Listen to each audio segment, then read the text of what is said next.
Iyon mga kapangkista, isang mapagpalang araw sa inyo.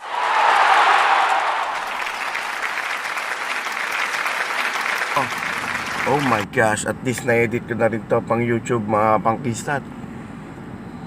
Ilang linggo na akong walang upload sa YouTube mga pangkista. Ito pala yung biyahe namin ng Tagkawayan. Ay, dito ako nagkatrangkaso. Kaya hindi po ako nakapag-upload at di ako makapag-upload ng video man. Bagong video kasi po natrangkaso po ako. At hanggang ngayon po yan, masama pa rin ang aking ubo. Ang masama pa nito mga pangkisa is ine-edit ko yung first part ng video na to ng biyaheng Tagkawayan pa ITPDA. Nabura 19 minutes yun mga pangkista, nabura. Ewan ko ba, nandidini sa aking editor, pinipilit yung i-open, ayaw ma-open. Kaya yan mga pangkista, ito na pala, upload ko na lang itong part 2. Wala lang part 1. Pagtyagaan nyo lang. At nandito na kami sa site, lubak-lubak. Inakyat namin ang bundok pa naman doon mga pangkista po, bundok. Almost 1 hour na lubak-lubak bago marating tong site na to. Napakahirap dito, pero pag naayos to napakadali ng bumiyahe simula Tagkawayan papuntang Camarines Norte, Labo. Ayan mga pangkista, mga kagabitan nila. At tayo paparking na lang muna din Iyon, maputik at dahil nga maulan at masama ang aking pakiramdam dyan mga kapangkista. Ayan, maambon pa rin. Tingnan nyo yun mga estudyante din ito, yung mga tao mga pangkista magbababa ng bayan. Kawawat yung mga pumapasok. Kaya sana yung magawa na to habang maaga pa. Ayan tingnan nyo, lalakad lang sila. Yung dinaanan namin na almost 1 hour na sasakyan, paano pa kaya sila na naglalakad lang at bato-bato? Kawawa. Nadaanan namin sila kasi hindi kami pinapansin niya kanina, banda dun pa. At naambon pa. Pero yung eskwelahan din yata hindi, dun nga. Dun din sa bayan ng Tagkawayan ng high school. Mga high school yan.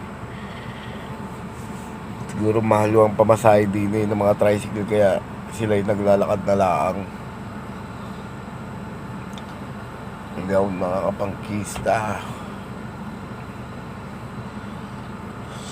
Sana matapos na itong daanan na to. Pero mga pangkista, makikita mo sa dadaanan namin doon sa bandang gitna meron ng tanda ng pagiging kalsada itong lugar na kasi meron ng harang yung gilid ng bundok.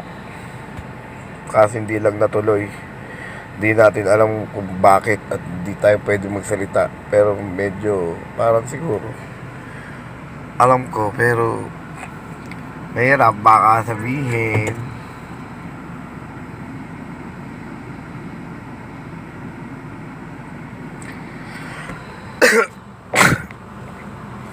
Baka sabihin, sinisisi sila at ipalikid na ako. Alright. Yo. Yeah, let's get out mga pangkista. Samahan nyo ako. Please don't forget to like and subscribe my channel. Alright, Mako Bay Vlog mga pangkista. Para sa kakulitan lang. Pagtyagaan nyo lang. Kung gusto nyo mapunta ibang lugar at kung ano mga dapat pagkawin at mainis kayo, panoorin nyo lang ang vlog ko. Alright. Alright, bro.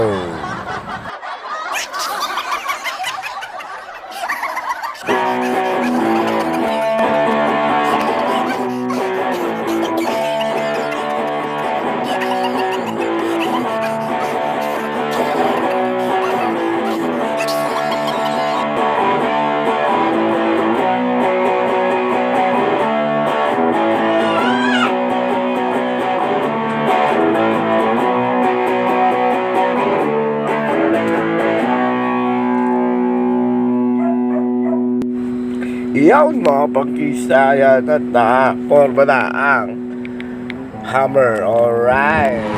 At napag-isa pa sila, tapos na daw yata yung PIT nila. Yan na, tinangat na. At ibabagsak na ang Hummer. Pero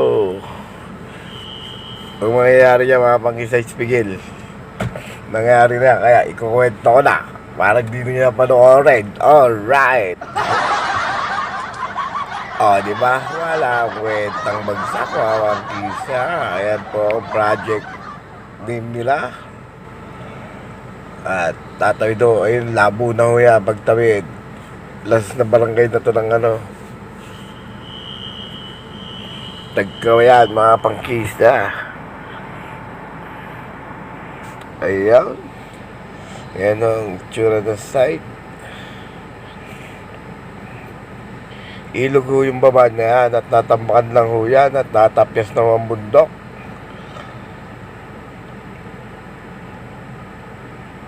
At magulo ho ang aking medyo kasi ay masama ang aking pakiramdam diyaan. Sinisi pa yung video. Ay, syempre. Si-set up po sila. Ayan. Si-set up po yung sensor niyan. At chine-check kung safety ba o hindi.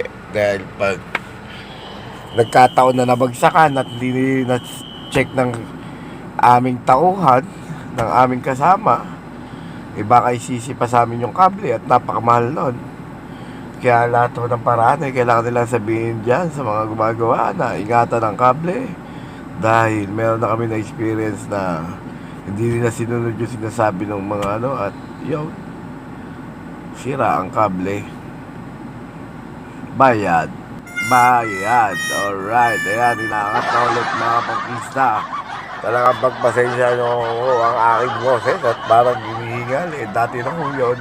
At nadagdagan pa ng ubo. Alright.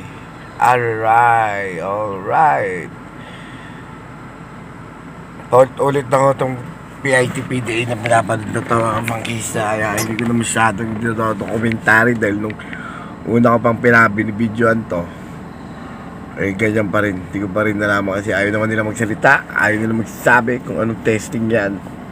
Pero sa aking pagkakaintindi ay tinitesting yung lalim at yung tibay din siguro ng poste ng tulay. Pelote, alright. Yun lang. At ibabagsak na yata ulay. Hindi na siya ipi-pre-drop. Popotolay na lang siya. Ay, naulit ang video.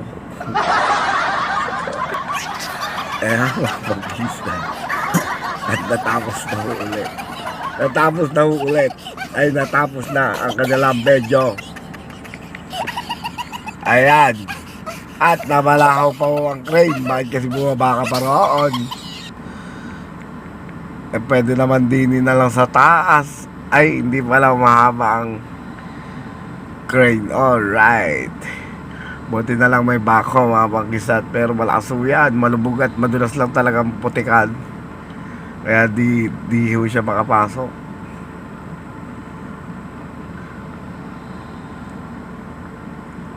Ayan, at sumilip na ang driver. Ay, wag ko kayong mag-alala pag yan ang mga nababalahaw. Alam mo nila ang kanilang gagawin. Dahil sila ay mga eksperto na dyan. Ayan. At malalakas ang makina ng mga truck niyan.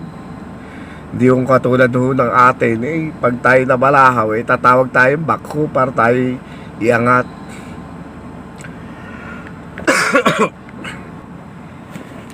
Ayan ho.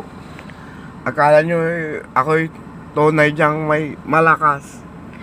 Pero gutom na ho yan. Alas 12:48 na at di pa sila natatapos mga kapangkista. Wala hong mabilhan din dahil nasa ibabaw ho tayo ng kabundukan. Ayan ho.